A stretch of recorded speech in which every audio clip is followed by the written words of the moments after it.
বন্ধুরা, শীতের সেশনে আজকে আমি বানাবো কাতলা মাছ ফুলকপি আলু দিয়ে ঝোল। তার জন্য আমি মাছটা ধুয়ে হলুদ নুন মাখিয়ে রেখেছি। কড়াইতে দিয়ে দিয়েছি তেল গরম হয়ে গেছে। আমি এবার মাছগুলো ভাজবো।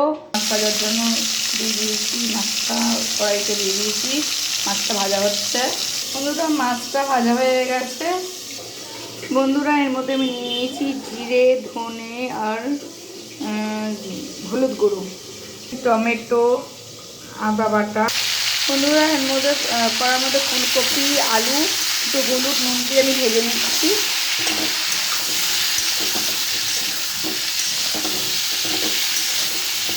ভালো করে এগুলি ভেজে নেব। বন্ধুরা, আলু ফুলকপিটা ভাজা হয়ে গেছে। এবার এটা আমি তুলে রাখবো। বন্ধুরা, আমি কড়াইতে দিয়ে দিয়েছি আবারও তেল দিয়ে তেজপাতা আর জিরে সম্বাদ দিলাম।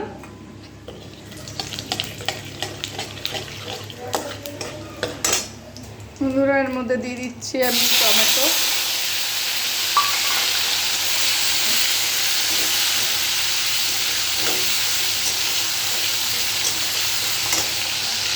টমেটোটা ভাজা ভাজা হয়ে গেছে। এর মধ্যে দিয়ে দেবো আমি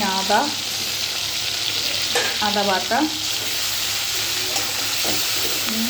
ভালো করে নাড়া দেবো। একটু ভাজা ভাজা হয়ে গেলে ধরো একটু দিয়ে দেবো আমি মশলা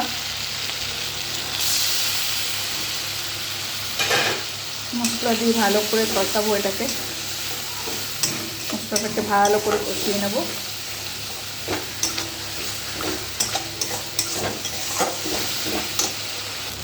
এর মধ্যে দিয়ে দিচ্ছি লবণ।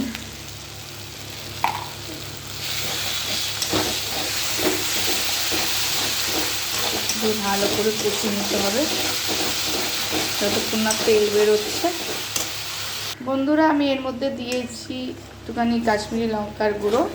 তো এটা আমি দিয়ে একটু নাড়াচাড়া দেখছি। বন্ধুরা, মশলা থেকে তেল বেরিয়ে আসলে এর মধ্যে দিয়ে দেবো আমি কপি আর আলুটা। শীতের দিনে ফুলকপি আলু দিয়ে যে কোনো মাছ বেশ ভালোই লাগে। বন্ধুরা, তোমরাও বানিয়ে খেও, দেখবে ভালো লাগবে।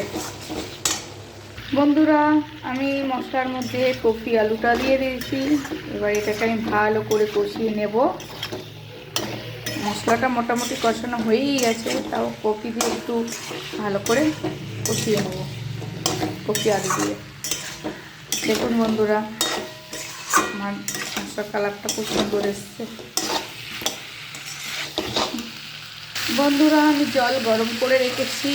আমি এবার গরম জলটা এর মধ্যে অ্যাড করে দিচ্ছি।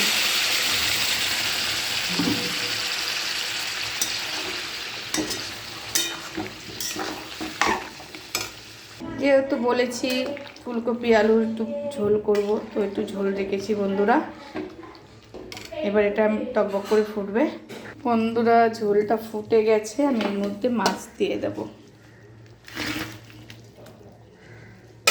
মাছগুলো দিয়ে দিলাম বন্ধুরা। এবার ভালো করে এটা ডুবিয়ে দেবো।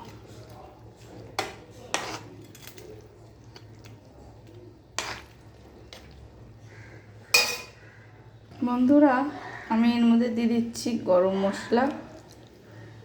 মশলা বাটা। বন্ধুরা, আমার রান্নাটা হয়ে গেছে, কাতলা মাছের ফুলকপি আলু দিয়ে ঝোল। রান্নাটা যদি ভালো লেগে থাকে তোমরা আমাকে একটা সাবস্ক্রাইব করে দিও, কমেন্টসে জানিও, একটা লাইক দিও, বেল আইকনটা ক্লিক করে দিও। তোমরা ভালো থেকো, সুস্থ থেকো। টাটা।